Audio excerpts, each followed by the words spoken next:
Mark ಚಿತ್ರ safe ಆಗುತ್ತೆ. Release ಮುಂಚೆನೆ ಎಲ್ಲರೂ ಕೂಡ ಸೇಫ್ ಆಗಿದ್ದಾರೆ, ಏನು ತೊಂದರೆ ಇಲ್ಲ ಅಂತ ಸ್ವತಃ ಸುದೀಪ್ ಚಿತ್ರದ ಸಕ್ಸಸ್ ಮೀಟ್ ನಲ್ಲಿಯೇ ಹೇಳಿದ್ದಾರೆ. ಇದಕ್ಕೆ ಪೂರಕ ಅನ್ನುವ ಹಾಗೆ ಚಿತ್ರ ವಿತರಿಸಿದಂತಹ ಕಾರ್ತಿಕ್ ಗೌಡ ಕೂಡ ಹೇಳಿಕೊಂಡಿದ್ದಾರೆ. ನಮ್ಮ ಚಿತ್ರ ಹಿಟ್ ಆಗಿದೆ ಅಂತಲೇ ತಿಳಿಸಿದ್ದಾರೆ. ಇನ್ನು ಮಾರ್ಕ್ ಚಿತ್ರ ಡಿಸೆಂಬರ್ 25ರಂದು ರಿಲೀಸ್ ಆಗಿದೆ. ಈಗ ರಿಲೀಸ್ ಆಗಿ 2 ದಿನ ಆಗಿದೆ, ಆದರೆ ಚಿತ್ರದಿಂದ ಯಾರಿಗೂ ತೊಂದರೆ ಆಗಿಲ್ಲ. ಸಿನಿಮಾ ಬರೋ ಮೊದಲೇ ಎಲ್ಲರೂ ಸೇಫ್ ಆಗಿದ್ದಾರೆ. ಮಾರ್ಕ್ ಚಿತ್ರ ಹಿಟ್ ಆಗಿದೆ, ಏನು ತೊಂದರೆ ಇಲ್ಲ ಹಾಗಂತ ಚಿತ್ರದ ವಿತರಕ ಕಾರ್ತಿಕ್ ಗೌಡ ಹೇಳಿಕೊಂಡಿದ್ದು, ಸಿನಿಮಾ ಸಕ್ಸಸ್ ಮೀಟ್ ಅಲ್ಲಿಯೇ ಇದೀಗ ಈ ವಿಚಾರವನ್ನ ಕಾರ್ತಿಕ್ ಗೌಡ ಹೇಳಿಕೊಂಡಿದ್ದಾರೆ. ಸಿನಿಮಾ ಬಂದು ಈಗ 3 ದಿನ ಆಗಿದೆ. ಸಿನಿಮಾದ ಬಗ್ಗೆ ಈಗಲೇ ಏನು ಹೇಳೋದಿಲ್ಲ, ಹೇಳಿದ್ರೆ ಏನೇನೂ ಆಗುತ್ತೆ. ಆದರೆ 1 ವಾರ ವೇಟ್ ಮಾಡಿ ನಾವು ಎಲ್ಲವನ್ನ ಹೇಳ್ತೇವೆ ಅಂತಲೂ ಸುದೀಪ್ ಹೇಳಿದ್ದಾರೆ. ಇದಲ್ಲದೆ ಮಾರ್ಕ್ ಚಿತ್ರ ಪೂರೈಸಿ ಆಗಿದೆ. ಈಗಾಗಲೇ ಇಲ್ಲಿಯವರೆಗೆ 9,000 ಲಿಂಕ್ ಡಿಲೀಟ್ ಮಾಡಿಸಿದ್ದೇವೆ. ಕಾನೂನು ರೀತಿ ಏನು ಕ್ರಮವನ್ನ ತೆಗೆದುಕೊಳ್ಬೇಕು ಅದನ್ನ ಮಾಡಿಯೇ ಮಾಡ್ತೇವೆ. ಇನ್ನ ಪೈರಸಿ ವಿರುದ್ಧ ನಾವು ಹೋರಾಟ ಇದ್ದೇ ಇರುತ್ತೆ ಈ ವಿಚಾರವಾಗಿ ಅಂತಲೂ ಕೂಡ ಸುದೀಪ್ ಹೇಳಿಕೊಂಡಿದ್ದಾರೆ. ಇದೇ ವೇಳೆ ಸುದೀಪ್ ಇನ್ನೂ ಒಂದು ವಿಚಾರವನ್ನ ಹೇಳ್ಕೊಂಡಿದ್ದಾರೆ. ಚಿತ್ರ ರಿಲೀಸ್ ಆದ ದಿನ ಥಿಯೇಟರ್ಗೆ ಹೋಗೋದಿಲ್ಲ, ಆದರೆ ಸಿನಿಮಾ ಜನಕ್ಕೆ ಇಷ್ಟ ಆಗಿದೆ ಅನ್ನೋದನ್ನ ಅಷ್ಟೇ ನೀಟಾಗಿಯೇ ತಿಳಿದುಕೊಳ್ತಿದ್ದಾರೆ. ಇನ್ನ ಈ ಚಿತ್ರ ರಿಲೀಸ್ ಆದ ದಿನ ಜನ ಮನೆ ಬಳಿ ಬಂದು ಕಾಯ್ತಾ ಇದ್ರು. ಇತ್ತ ಚಿತ್ರ ಇಷ್ಟ ಆಗಿದೆ ಅಂತಾನೆ ತಾನೇ ಅರ್ಥ ಅಂತ ಹೇಳಿದ್ರು. ಒಂದು ವೇಳೆ ಬರದೇ ಇದ್ದರೆ ಮುಗೀತು, ಇಷ್ಟ ಆಗಿಲ್ಲ ಅಂತಲೇ ಅರ್ಥ ಅನ್ನೋದನ್ನ ಮಾರ್ಕ್ ಚಿತ್ರದ ಸಕ್ಸಸ್ ಮೀಟ್ ನಲ್ಲಿಯೇ ಇದೀಗ ಸುದೀಪ್ ಹೇಳಿಕೊಂಡಿದ್ದಾರೆ. ನನ್ನ ಪ್ರೊಡಕ್ಷನ್ ಬಗ್ಗೆನೂ ಹೇಳಿದೆ. ಇಫ್ ಅಟ್ ಆಲ್ ನಾವು ಅನೌನ್ಸ್ ಮಾಡಿದಾಗ, ಇನ್ಫ್ಯಾಕ್ಟ್ ತ್ಯಾಗರಾಜನ್ ಸರ್ ಅವತ್ತು ಪ್ರೆಸ್ ಮೀಟಿಂಗಲ್ಲಿ ನನ್ನ ಪಕ್ಕ ಕೂತಿದ್ರು. ಜುಲೈ 5 ನಾನು 25 ಬರ್ತಾ ಇದೀವಿ ಅಂತ ಅನೌನ್ಸ್ ಮಾಡಿದಾಗ ನೀವು ಇವತ್ತಿಗೂ ನೋಡಿ ಅವ್ರು ಸ್ಲೋ ಮೋಷನಲ್ಲಿ ಒಂದ್ಸತಿ ನೋಡಿದ್ರು ನನ್ನ. ಯಾಕಂದರೆ ಅವ್ರಿಗೆ ಹೇಳಿರಲಿಲ್ಲ ನಾನು ಡೇಟ್ ಅನೌನ್ಸ್ ಮಾಡ್ತೀನಿ ಅಂತ. ಬಾಯಿಗೆ ಬಂದ್ಬಿಡ್ತಾ ಅವತ್ತು ಮಾಡ್ತೀನಿ ಅಂತಂದ್ರೆ ನಿಮ್ಮಲ್ಲೇ ಒಬ್ಬರು ಸ್ನೇಹಿತರು ನಮ್ಮನ್ನು ಕೆದಗಿದ್ದವತ್ತು. ಸರ್ ಡಿಸೆಂಬರ್ ಸೆಂಟಿಮೆಂಟು ಬಂದ್ಬಿಡ್ತೀರಾ? ಬರ್ತೀವಿ ಅಂದೆ. ಅವತ್ತೇ ಬರ್ತೀವಿ ತಗೊಳ್ಳಿ ಅಂತ. ಬಟ್ ಏನಾಯಿತು, we stuck sir. I think the whole team has worked. ನಮಗೆ ಯಾವತ್ತು ಆ ಥರ ಯಾವತ್ತು ಮೈಂಡಿಗೆ ಬಂದೇ ಇಲ್ಲ.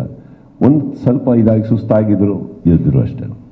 2026ರಲ್ಲಿ ಅದೇ ರೀತಿ ನಿರೀಕ್ಷೆ ಮಾಡ್ಬೋದಾ ಸರ್? ಮತ್ತೆ 2026ರಲ್ಲಿ ಅದೇ ಜುಲೈ 5 ಏನು ಅನೌನ್ಸ್ಮೆಂಟ್ ಇತ್ತಲ್ಲ, ಆ ರೀತಿಯಾದಂತಹ ಅನೌನ್ಸ್ಮೆಂಟು, ಆ ರೀತಿಯಾದಂತಹ ಸ್ಪೀಡ್ ವರ್ಕ್ ಮತ್ತೆ ನಿರೀಕ್ಷೆ ಮಾಡ್ಬೋದಾ ಅಭಿಮಾನಿಗಳೆಲ್ಲ?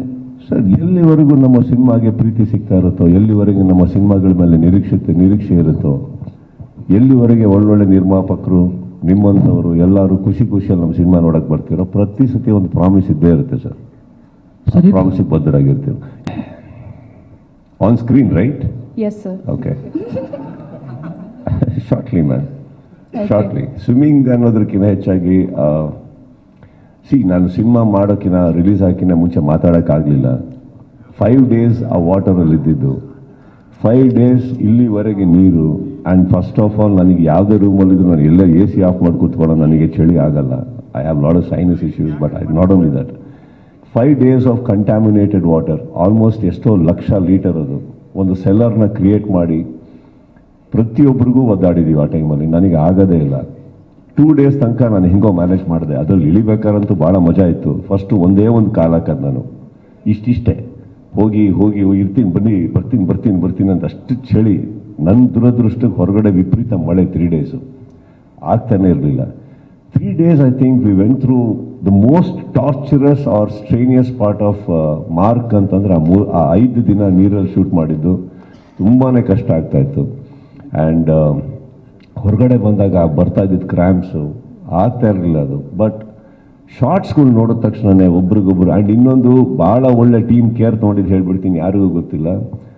ಬಸ್ ಮೇಲೆ ಮಕ್ಕಳು ಕೂತಿರ್ತಾರೆ, ಮಕ್ಕಳ ಮೇಲೆ ಬೀಳ್ತಾ ಇದ್ದಿದ್ದು ಬರೀ ಬಿಸಿನೀರು.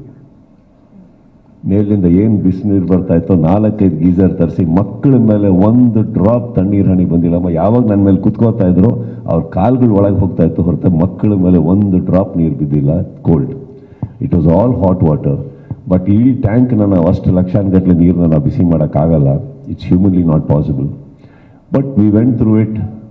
ಆ್ಯಂಡ್ ನನಗೆ ವಿಜಯ್ ಮೇಲೆ ಇದ್ದಿದ್ದ ನಂಬಿಕೆ ನಾನು ಅಷ್ಟು ಹೇಳಬಲ್ಲೆ. ಯಾಕಂದರೆ ಎಲ್ಲೋ ಒಂದು ಅಷ್ಟು ದಿನ ಆದಮೇಲೆ ಒಂದು ಡೌಟ್ ಸ್ಟಾರ್ಟ್ ಆಗ್ಬಿಡುತ್ತೆ, ಏನಕ್ಕೆ ಹಿಂಗೆ ತೆಗಿತಾ ಇದ್ದಾರೆ, ಇವ್ರು ಏನಾದ್ರು ಬೇಕಾ ಅಂದ್ಬಿಟ್ಟು. But I think we all believed and ಇನ್ನೊಂದು ಹೇಳಬೇಕು, ನಾನು ನೀರಲ್ಲಿದ್ದೆ ಅನ್ನೋ ಕಾರಣಕ್ಕೆ ನಮ್ಮ ಎಲ್ಲ ಏಡಿಗಳು. ಬಟ್ ನನಗೊಂದು ತುಂಬ ಅದ್ಭುತವಾದಂಥ ಒಂದು ಅನುಭವ ಆಯಿತು ನಿಜವಾಗ್ಲೂ ಹೇಳ್ಬೇಕಂದ್ರೆ ಈ ಸಿನಿಮಾದಲ್ಲಿ. ಏನಂತಂದರೆ ದೇವ್ರ ಸೀಕ್ವೆನ್ಸ್ ಮಾಡ್ಬೇಕಾದ್ರೆ ರಿಯಲ್ ಆಗಿ ಡ್ಯಾನ್ಸ್ ಮಾಡ್ಬೇಕಾದ್ರೆ ಮೂರು ಜನ ಲೇಡೀಸ್ ಹುಡುಗಿರು ಹೆಣ್ಮಕ್ಳು ಡ್ಯಾನ್ಸ್ ಮಾಡ್ತಾರೆ. ರಿಯಲ್ ಆಗಿ ಅವ್ರ ಮೇಲೆ ದೇವ್ರು ಬಂದು ನಾನು ಕಣ್ಣಾರ ನೋಡಿದ್ದೀನಿ. ಅವರು 3-4 ನಿಂಬೆ ಹಂಗೆ ಅಗದಿ ತಿನ್ಬಿಟ್ರು ಅವರು. ಅಂದರೆ ಅಷ್ಟು ಗೊತ್ತಿಲ್ಲ ಆ ಜಾಗದಲ್ಲಿ ಅಷ್ಟು ಪವರ್ ಇದೆ ಅಂತ. ಅಂದರೆ ಎವ್ರಿ ಡೇ ಮಳೆ ಬರ್ತಾ ಇದೆ. ನಿಜವಾಗ್ಲೂ ಅವರು ಶಿವು ಅವರು ಸೆಟ್ ಹಾಕಿರೋದ್ರ ಬಗ್ಗೆ ನಮಗೆ ಒಂದಷ್ಟು ಡೌಟ್ ಇತ್ತು. ನಾವು ಚಂದ್ರ ಅವರು ಮಾತಾಡ್ಕೊತಾ ಇದ್ವಿ. ಸೆಟ್ಟು ಆ ಮಳೆ ನೀರು ಬಿದ್ದರೆ ಆ ಪ್ಲೈವುಡ್ ಶೀಟ್ಗಳೆಲ್ಲ ನೆಂದೋಗಿ ಒಂಥರ ಮೆತ್ತಗಾಗ್ತಾ ಇದೆ.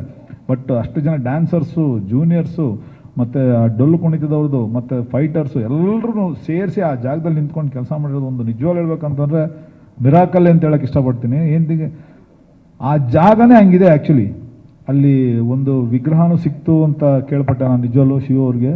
ಬಟ್ ಆ ತಾಯಿನೇ ಎಲ್ರಿಗೂ ಆ ಶಕ್ತಿ ಕೊಟ್ಟು ಆ ಒಂದು ಅದ್ಭುತವಾಗಿ ನೋಡೋಕೆ ಒಂದು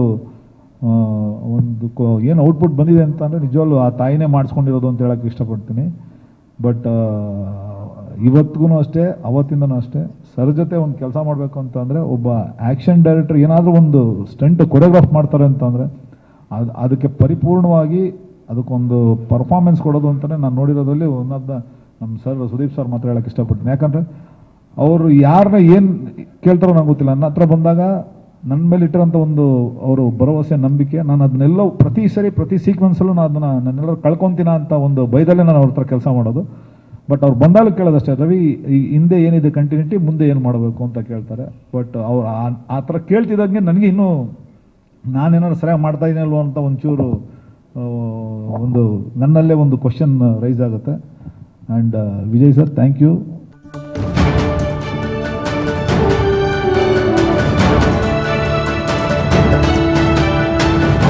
ರಾಜ್ ನ್ಯೂಸ್ ಕನ್ನಡ.